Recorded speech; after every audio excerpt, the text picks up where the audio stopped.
lot of good anime came out this season. A lot of them did. A lot of continuations and a lot of new ones.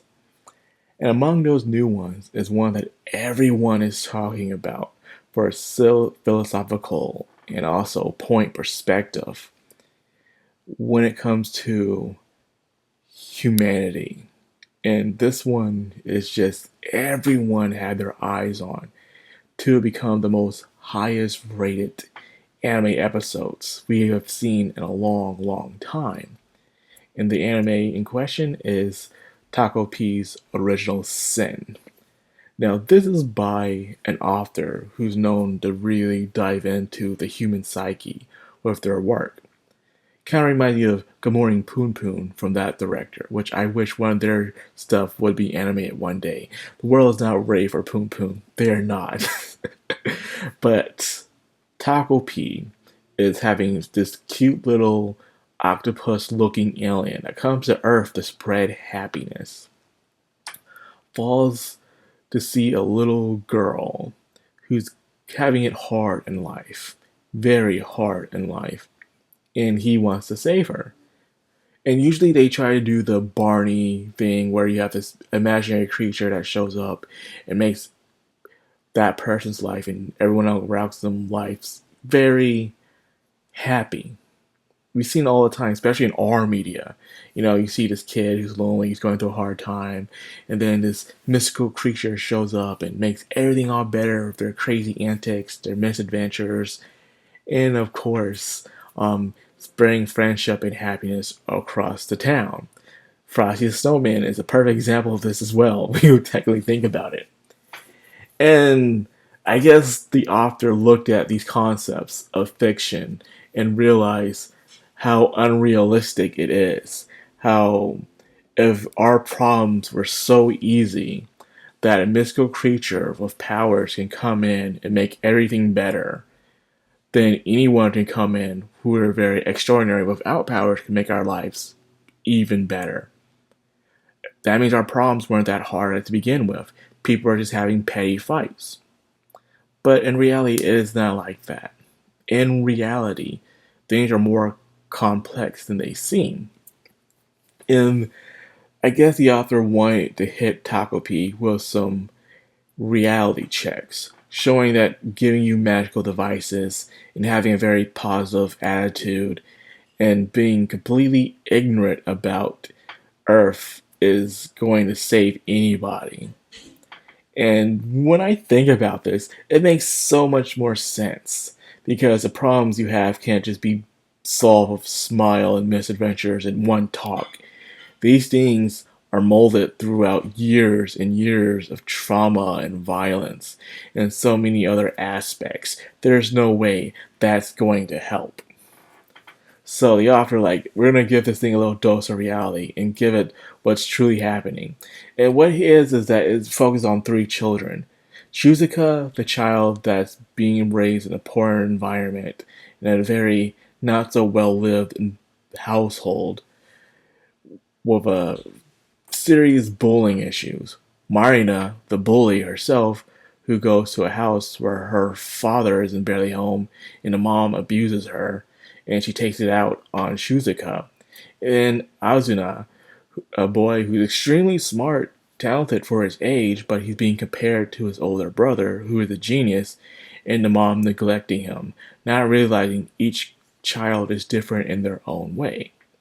And this little octopus interferes.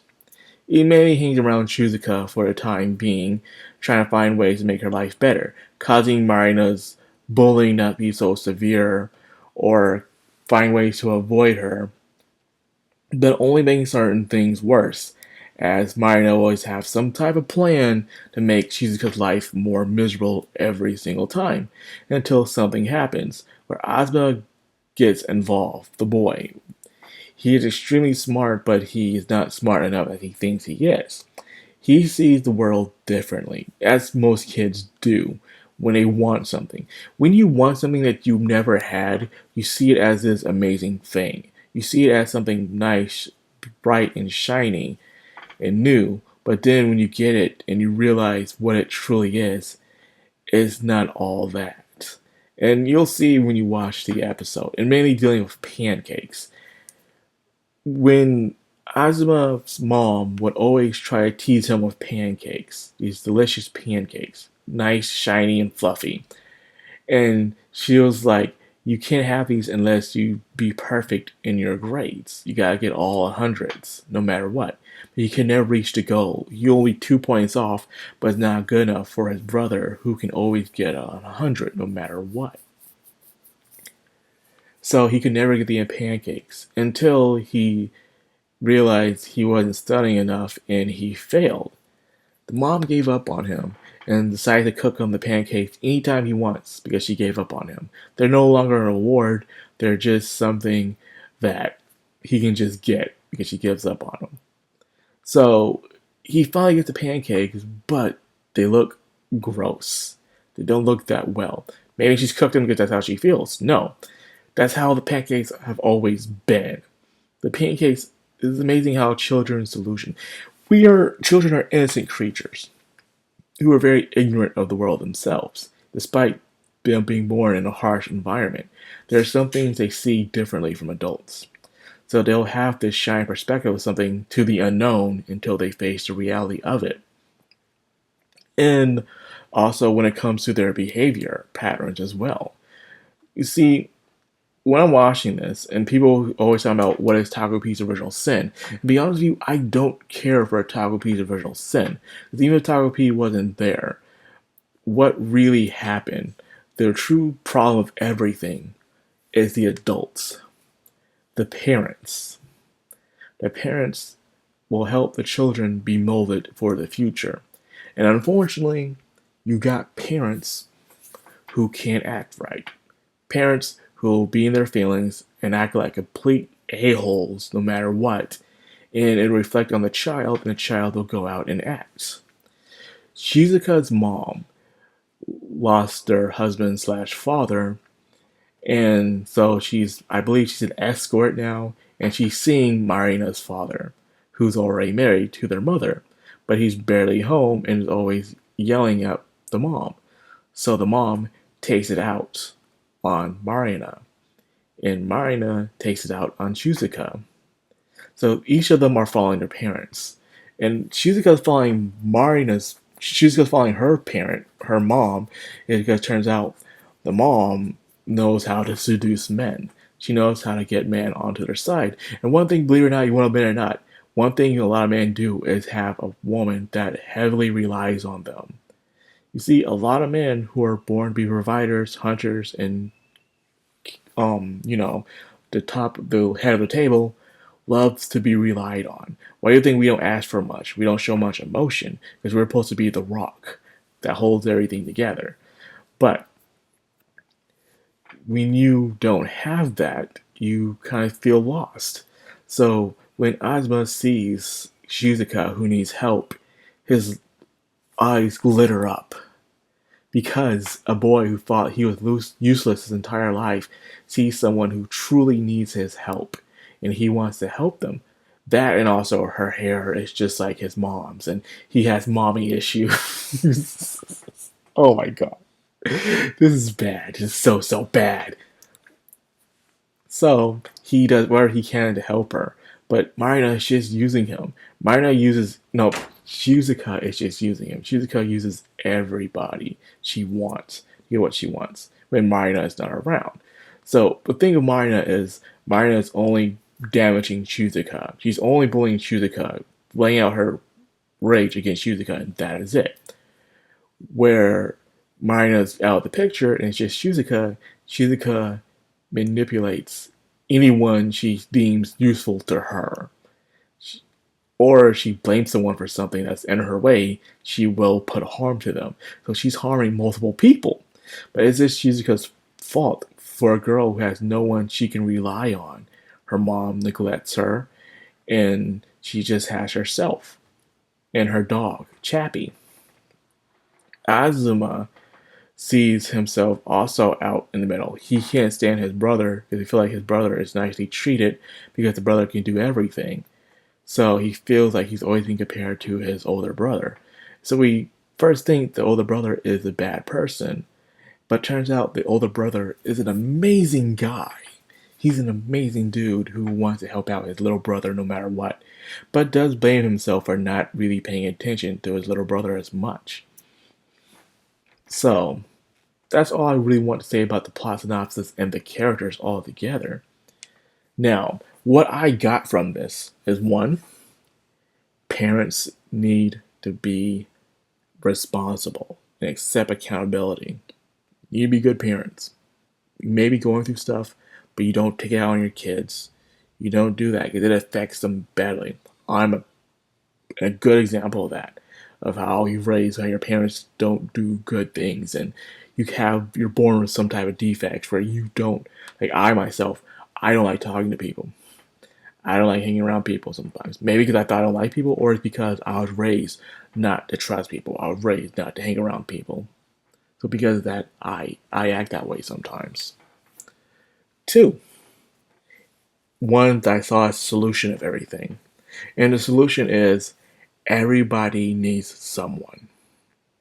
Everybody needs someone. Needs someone to lean on. You can't do it alone.